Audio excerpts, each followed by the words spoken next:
Respondedme sinceramente a esta pregunta. ¿Hay algún aficionado al automóvil al que no le guste la marca Alfa Romeo? La verdad, creo que no. ¿Le gustará más o menos? Unos modelos más que otros, una época más que otra. Pero para cualquiera con sensibilidad y afición al automóvil, Alfa Romeo es una marca muy especial. Os contamos su historia. Este será un vídeo largo. Bienvenidos a Garaje Hermético. ¡Enciérrate con nosotros!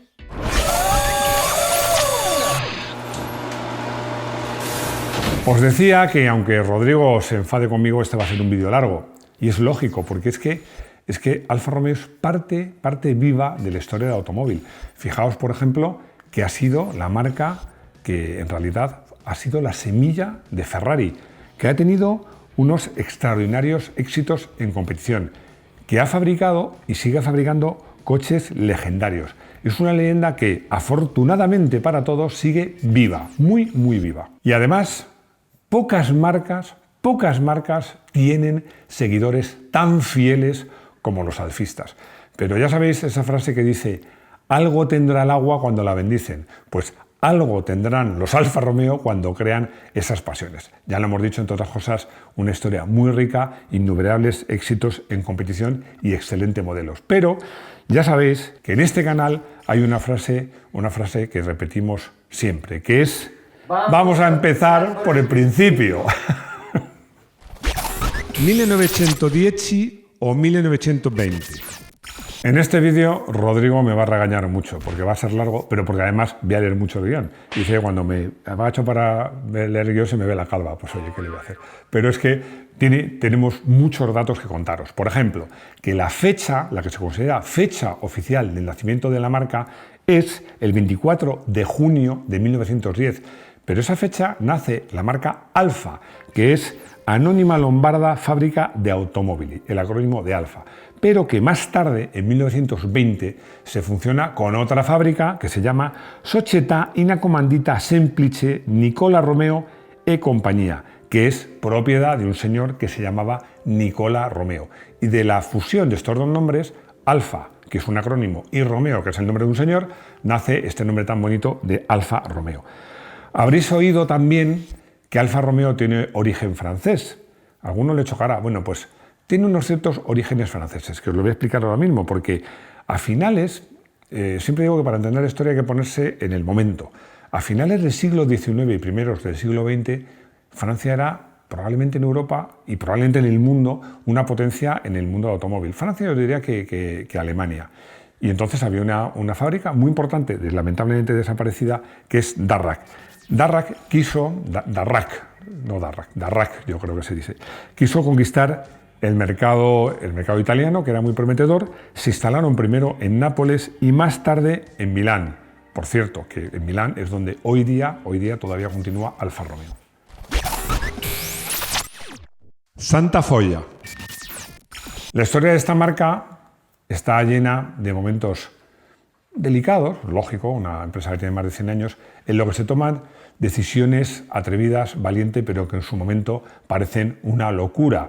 He titulado esta parte del vídeo Santa Foglia, que significa bendita locura, porque es que realmente yo adoro a estos locos capaces de hacer, que son al final lo que hace grandes cosas. De hecho, en un vídeo que hicimos en Área de Socio hablábamos de algunos de estos benditos locos y vamos a hacer un vídeo específico de benditos locos. Os recuerdo, por cierto, que tenemos un área de socios de pago donde hacemos vídeos que son un poco, esto es como el chocolate con leche, el chocolate negro, ¿no? Pues son un poco chocolate negro. Son vídeos para gente que le gustan mucho los coches y que sabe mucho.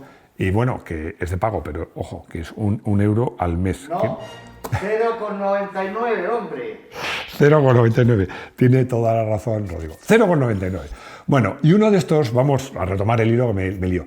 Uno de estos benditos locos se llamaba Hugo Stella. Él era el director general de Darrac en Italia y cuando Darrac decide irse de Italia porque estima que los coches que ellos hacían no eran muy del gusto de los italianos, que les gustaban coches más prestacionales, pues él decide hacerse con el control de la compañía. Lo decide con la ayuda de algunos empresarios italianos y con la garantía del Banco Agrícola de Milán. Se hace cargo de la empresa y lo primero que hace es fichar a otro bendito loco, un ingeniero que se llama se llamaba Giuseppe Merosi. Merosi había sido aparejador en Piacenza, pero tened en cuenta que el automóvil en esta época estaba naciendo y había mucha gente con una cierta formación técnica, aunque no fuera de técnica mecánica, pero que se sentían seducidos por el mundo del automóvil. Bueno, este era el caso de Merosi, que desarrolló los primeros Alfa Romeo, el 12 y 24 HP, que eran modelos para su época con muy buenas prestaciones, tecnología de vanguardia y además muy bien acabados. Arriba la guerra e il senatore. La Primera Guerra Mundial supuso cambios muy importantes todavía en lo que era Alfa, todavía no era Alfa Romeo, porque pasaron de hacer coches a hacer munición y motores de avión. Pero es entonces cuando se fusiona esta empresa con la de Nicola Romeo, Alfa Romeo, y empiezan la fabricación de coches. Además, es un momento muy dulce porque los coches de Alfa Romeo eran muy eficaces en competición y muy deseados por los pilotos como por ejemplo Giuseppe Campari, Alberto Ascari y otro piloto que no era malo, pero que no fue famoso como piloto, pero seguro que os suena, un tal Enzo Ferrari. Bueno, ya veo a Rodrigo preocupado, dándome bofetadas, que me las daría de verdad, si pudiese. Y estamos en 1920, pero no os preocupéis, porque es que hoy vamos a centrarnos en la historia de Alfa Romeo, pero la historia en competición de Alfa Romeo, como es tan rica, yo os adelanto que haremos otro vídeo. Nomi mitici. Estamos solo en 1920 y han salido unos cuantos nombres míticos como Stella, Merosi, Nicola Romeo, Enzo Ferrari, pero llega ahora un nombre auténticamente mítico en la historia del mundo del automóvil, que es el dottore ingeniero Vittorio Jano, que es un referente y que diseña dos modelos espectaculares, el 6C y sobre todo el 8C, que contaban con unos motores muy avanzados para su época. Del 8C se dijo en su momento que era el coche más rápido y más bello jamás construido. Es un coche, para que os hagáis una idea de cómo era el espíritu de la marca, que nace como coche de competición, con 220 caballos y una velocidad máxima de 230 km por hora. Y al contrario de lo que era habitual, del modelo de competición deriva la versión de calle, que tenía que sea el tipo B, solo, con comillas, 180 caballos y 185 km hora de velocidad punta. Imaginaros que estamos prácticamente en 1930. Para muchos, este periodo fue la edad de oro de Alfa Romeo. Para otros llegaría más tarde y para algunos pensamos que sigue siendo hoy día. Vetrina tecnológica. En 1932, el gobierno italiano, cuyo presidente entonces era Benito Mussolini, decide comprar esta marca. Y lo hace a través del IRI, que para los españoles lo entenderéis muy bien. Es como nuestro INI, que en España el INI es el Instituto Nacional de Industria y el IRI es Instituto per la Ricostruzione Industriale. Bueno, lo compra el gobierno italiano y estuvo en manos del gobierno italiano esta fábrica hasta que lo compra el grupo Fiat en 1987. Esto traería consecuencias para la marca. La primera es que para el gobierno italiano, Alfa Romeo se convierte en esa vetrina tecnológica, en ese escaparate tecnológico. Y la segunda, que comienza a tener una importancia importante, importancia decisiva, la fabricación de motores aeronáuticos.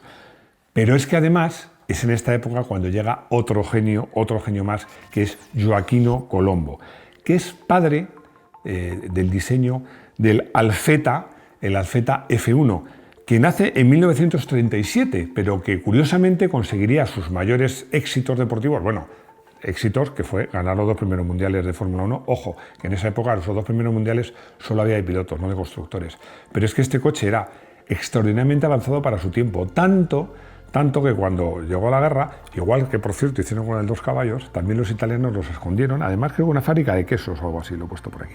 Y ese coche, cuando acabó la guerra, era tan avanzado para su tiempo que volvieron a usarlo, además hubo un tema reglamentario, no voy a entrar en detalles, pero era extraordinariamente competitivo y era un diseño fantástico. Dal dopoguerra a la Dolce Vita. Italia, junto con Alemania y Japón, habían perdido la Segunda Guerra Mundial y la posguerra fue difícil, pero Alfa Romeo se recuperó muy rápido y llegaron años muy buenos para la marca, tan buenos, os comento que, creo que ya lo sabéis, hemos hecho un vídeo de la historia de Ferrari, que Enzo Ferrari empezó siendo, digámoslo así, como el director del departamento de competición del reparto Corse de la marca y luego al final se independizó y creó su propia marca. Pero en 1950, con Farina, y en 1951 con Fangio, Alfa Romeo gana el Campeonato del Mundo de Fórmula 1. Y poco después llega una época maravillosa en Italia que se llama, ahora lo habréis oído hablar, si no lo conocéis, pero seguro que habéis oído utilizar esta expresión, la Dolce Vita, una época de un marcado optimismo, que la economía funciona muy bien. Bueno, de hecho hay una película muy famosa que se llama así. Y lo que pasa en Italia, muy importante, es que se empieza a construir lo que hoy se ya denominaría marca Italia. Entonces querían reforzar lo que era el Made in Italy. En esto juegan un papel muy importante varias marcas de coches, por supuesto Ferrari y Lamborghini, pero probablemente Alfa de las que más o la que más, de motos como Vespa, que se hace mundialmente famosa, también con una película que es Vacaciones en Roma, que también esto creo que también lo hemos contado. Pero también marcas de ropa, esto sí lo tengo que leer porque no me acuerdo de todas. Bulgari, Fendi, Gucci, Salvatore Ferragamo o Valentino. En esa época nacen coches tan bonitos y tan impresionantes, tan bellos, como diría un italiano, como el Giulietta Coupe Sprint o el prototipo, que a mí me encanta, en 1900 Sport Disco Volante. Y además vuelve un poco a los orígenes, porque Alfa Romeo, que le faltaba un modelo básico en su gama, decide importar desde Francia el Renault, que según los mercados y según el momento se llama Dauphine, Ondine o Gordini, pero vamos, el precursor del R8. Arriba la Alfa Sud.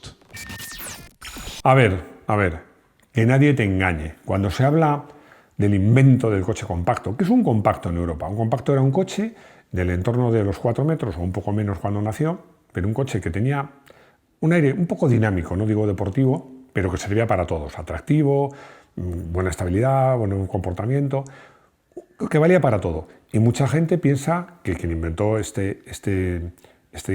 categoría de compactos fue Volkswagen con su Golf. No, que nadie te engañe. El primer coche que todos consideran que fue el primer coche que inventó esta categoría es el Alfa Sud de 1972. Y es que este coche era excepcional por varios motivos. Yo he destacado 4, pero por varios motivos. Uno, muy importante, por lo menos para mí, es que está diseñado por Giorgetto Giugiaro. Me parece un coche precioso. Os digo lo de siempre, me parece precioso ahora, pero imaginaos este coche en 1972. Lo segundo, contaba con motor Boxer, que esto hacía, primero, le daba un sonido muy particular, que para mí eso importa, y luego permitía rebajar un poquito el centro de gravedad. Tercero, tenía unas suspensiones muy notables para la época. Es cierto que Alfa Romeo, desde sus comienzos en 1910 hasta ahora, en todos sus coches siempre ha destacado por tener unas suspensiones muy cuidadas. Este coche además es curioso porque siendo tracción delantera tenía un eje rígido trasero, tubular, con un sistema que se llama paralelogramo de Watt, que ya explicaremos lo que es, que hacía el coche muy estable y muy eficaz. Y cuarto, que recibe el nombre porque para hacer este coche se hizo una fábrica ex professo en el sur de Italia, en Pomigliano de Arco, que se llamaba Alfa Sud. En los años 60 y los 70, Alfa Romeo tiene una gama envidiable, absolutamente envidiable.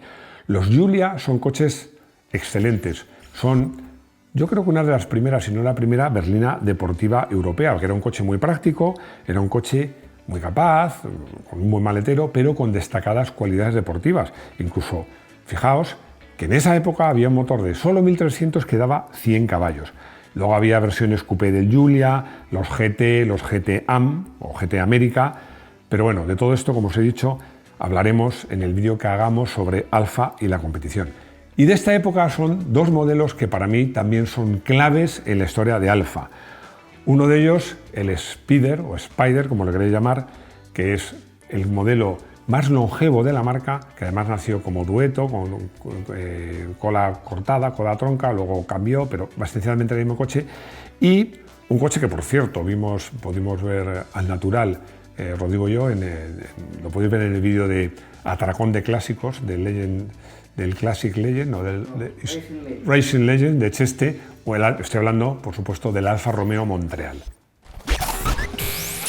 Dal sogno all'incubo. Ya sabéis que me encanta el italiano y he aprovechado para poner estos cortinillas en italiano. Esta frase del sueño al incubo significa del sueño a la pesadilla. Bueno, lo hemos comentado en un vídeo que hicimos sobre la historia, llamamos oculta de Alfa Romeo, porque incluso en Wikipedia, si os fijáis, y lo comentamos en ese vídeo, cuando vas a la historia de Alfa, salta desde los años 60-70 directamente al 2004. ¿Qué pasó en esa época? Bueno, ya lo hemos contado un poco, que el gobierno italiano quería reindustrializar la zona sur de Italia y para eso pues decidió, recuerdo que Alfa Romeo era de propiedad del gobierno italiano, pues que toda la gama Alfa Sud se iba a fabricar por parte de Alfa Romeo, pero con una joint venture, un acuerdo entre la propia Alfa Romeo y una empresa que se llamaba Finmeccanica, que tenía también participación pública del Estado. Bueno, lo que nos importa es que esa fábrica del sur de Italia no tenía el nivel de calidad ni de eficiencia que había tenido hasta entonces Alfa Romeo.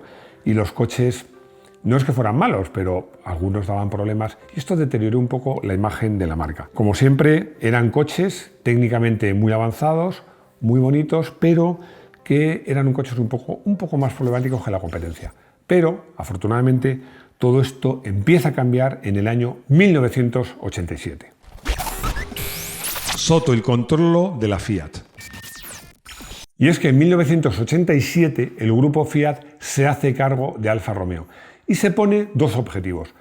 Primero más importante, sanear la empresa económicamente y hacer que los coches vuelvan a tener un nivel de calidad que sea competitivo frente a sus rivales.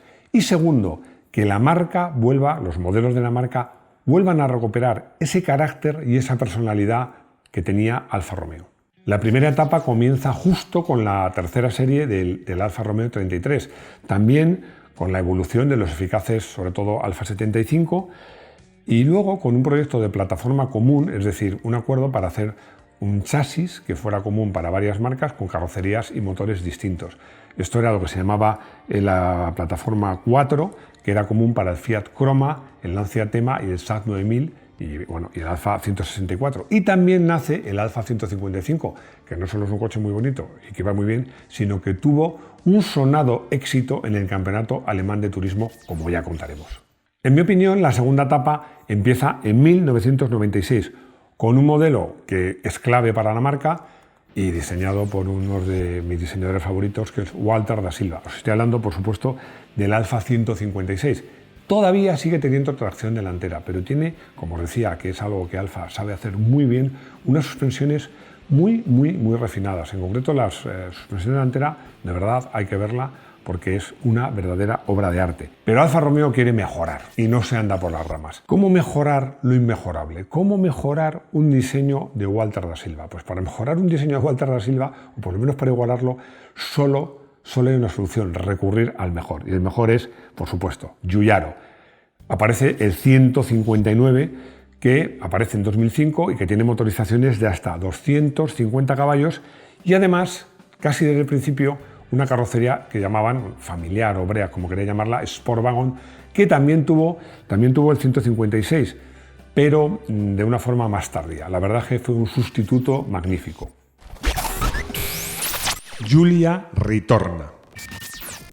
Y el punto de inflexión definitivo llega en 2015. Y no solo porque retorna un nombre mítico en la marca, que es el Giulia, sino retorna un concepto que era el que había hecho famoso Alfa Romeo. Bueno, no famoso, pero que era muy querido por los alfistas, que es motor delantero con propulsión trasera, que es como está diseñado el Giulia. Bueno, este modelo forma parte de un ambicioso plan de la marca para codearse y competir de tú a tú con las marcas premium alemanas, y yo creo que el Giulia tiene de verdad cualidades suficientes. Bueno, la gama actual de Alfa Romeo tiene, aparte del Giulia, el Giulietta y el Stelvio, que a mí me parece que es muy atractiva, pero lo vamos a dejar aquí porque ya... Llevamos casi 20 minutos, hombre. Bueno, vamos a ver. Ya sé que hemos dejado fuera muchas cosas espectaculares y muchos modelos actuales, pero os prometo una cosa. Aparte de hacer el vídeo con los Alfa Romeo de competición más destacados, os prometo probar todos los modelos de la gama Alfa Romeo. Confieso que hubo un momento en mi vida que soñé con tener un Alfa Romeo 4C, porque, bueno, el coche es espectacular, va de lujo y era dentro de que era un coche caro, razonablemente caro, o yo diría que razonablemente barato. Desde luego, comparado con coches alemanes similares, os digo que claramente barato. Este coche ya ha sido coche del día, por lo menos una vez que yo recuerde, pero es que me da igual. Es un coche que me encanta. Decían, es como un pequeño Ferrari. No, yo creo que este coche en carreteras viradas podría ser más eficaz que un Ferrari. Motor fantástico, cambio secuencial, por supuesto motor central, un chasis de fibra de carbono que solo abrir la puerta, verlo, tocarlo, era una delicia. Es un coche que me encantaría tener en nuestro garaje hermético. Y si tengo 2 o 3 unidades, no me importa. Llegamos al consultorio, donde Ramón me pregunta literalmente que si es una buena idea comprar un Alfa 75 como coche clásico y que dudan del Twin Spark, que os acordáis que era uno que tenía un 2 litros pero tenía doble bujía, o el V6 América de 3 litros, bueno, 2,5 o 3 litros que tenía un sonido espectacular. A ver, la respuesta. Ramón, no es una buena idea, no es una buena idea, es una idea magnífica, porque es un coche, para mí, uno de los mejores coches de la gama Alfa Romeo. ¿Qué modelo elegir? Yo te diría que el Twin Spark tiene mejor equilibrio de bastidor, porque el motor de 400 es más ligero y quizás te diría que más refinado desde ese punto de vista de comportamiento, pero bueno, el V6 tiene un sonido cautivador y corre mucho más. Yo, como digo siempre, busca o compra el que mejor esté. Clara me dice que siempre ha soñado con tener un Alfa Romeo clásico, nada menos que un Spider Dueto de los primeros, pero que son muy caros, que si valen lo que cuestan. Clara, la respuesta es que es muy fácil. Vivimos en un mundo de oferta y demanda, de economía de mercado. Esos coches valen lo que valen porque la gente está dispuesta a pagar esos precios, porque son coches muy minoritarios. Yo lo que te aconsejaría es que compres un Spider, pero no te empeñes en el Dueto. A mí me parece el más bonito, pero es que realmente creo que te puedes comprar el que no es Dueto y te vas a ahorrar bastante dinero. Llegamos al final y os tengo que decir 2 cosas que se me han olvidado. Una, mandarnos intros, por favor, en horizontal. Al correo que aparece aquí abajo, no a otro, a este que aparece aquí abajo. En horizontal, con un buen sonido y, hombre, si le echáis un poquito de imaginación, mejor. La otra, que tenemos un canal de pago. Esta vez no me va a corregir Rodrigo porque lo voy a decir yo bien. 0,99 € al mes. Yo creo que es al alcance de todos los bolsillos. Y ahí hacemos vídeos muy particulares y para gente, como yo digo, más del núcleo duro. Y bueno, ya que estoy recordando cosas, recordaros que hay vídeos de motos en Punto1 Pro, que estamos en todas las redes sociales, que tenemos una web que va como un tiro y que hacemos podcast de actualidad los lunes, donde si hay carrera, comento la carrera de Fórmula 1. Pero lo más importante, ya sabéis que para mí, para otros no, pero para mí lo más importante es veros de nuevo en nuestro garaje hermético. ¡Hasta pronto!